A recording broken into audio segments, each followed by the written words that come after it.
14 तारीख का ग्रह योग क्या कह रहा है अब वो भी जान लीजिए। और मंगलवार का दिन अष्टमी तिथि विद्यमान ग्रह परिवर्तन की तरफ चलते दिखाई दे रहे हैं और ये आपको धर्म की तरफ प्रेरित करते दिखाई देंगे, अच्छी बातों की तरफ प्रेरित करते दिखाई देंगे।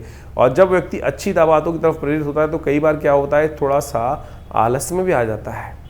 उसको सामने सब कुछ दिखाई देता है और वो उसके बाद भी बहुत सारी चीज़ों को इग्नोर करने की तरफ चलता चला जाता है। ध्यान रखना, ये जो इग्नोरेंस है ना, जो देखकर भी चीज़ों को अनदेखा करना है, वो बाद में कई बार बहुत भयावह हो जाता है।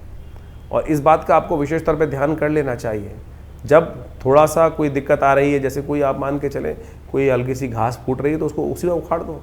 बाद में जो ज़्यादा बड़ा बन जाएगा, पेड़ हो जाएगा, तो फिर उसको उखाड़ने में दिक्कत आएगी। ऐसी बातें आपके समक्ष होती दिखाई देंगी, तुरंत उस पर एक्शन लेने की ज़रूरत है। इस वक्त खास तौर पर इस बात ध्यान रखना, भाग्य से चीज़ें आपके समक्ष आएंगी, उनको अच्छे से समझकर और फिर उनके अनुरूप कार्य करना आपके लिए अच्छा रहेगा। तो इस बात को पहले से ध्यान रखते हुए, समझते हुए कार्य करने की ज़रूरत है। मंगलवार का अवसर है, हनुमान जी का सुंदर स्तवन करें। हनुमान जी की कृपा से आपके लिए इस वक्त बहुत सुंदर राजयोग हनुमान जी की कृपा से बनता हुआ तैयार है, क्योंकि हनुमान जी आपकी राशि से 12वें भाव में चल रहे हैं इन दिनों, और ये एक तरह से ज्योतिष के दृष्टिकोण से बड़ा शुभ माना जाता है। तो वही हनुमान जी की कृपा आपको चाहिए तो सुंदरकांड का पाठ करें। विवेकानंद योगाश्रम में इस दिन मनोकामना सिद्धि मंदिर में हनुमान जी का सुंदर पूजन रहेगा, यज्ञ रहेगा, सुंदरकांड का पाठ रहेगा।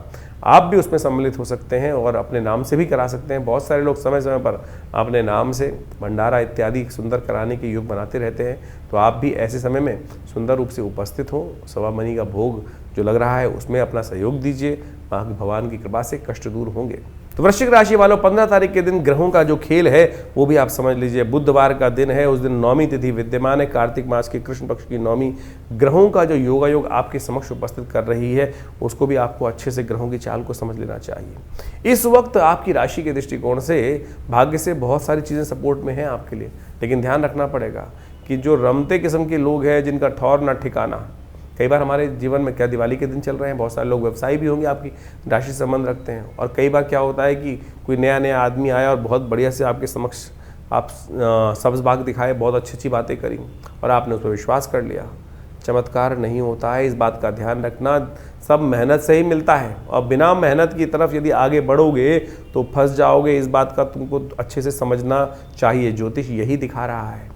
तो सरलता से सब काम बन सकते हैं, लेकिन इस बात ध्यान रखना कि हर शाख पे कहीं ना कहीं बदमाश बैठा है, वो कहीं ना कहीं कुछ ना कुछ नया शुगुफ्ता खिला सकता है और उससे बचने के लिए आपको कुछ ना कुछ ध्यान रखते हुए कार्य करना है। गणेश का स्तवन, भगवान गणेश का सुबह सुबह स्तवन करें।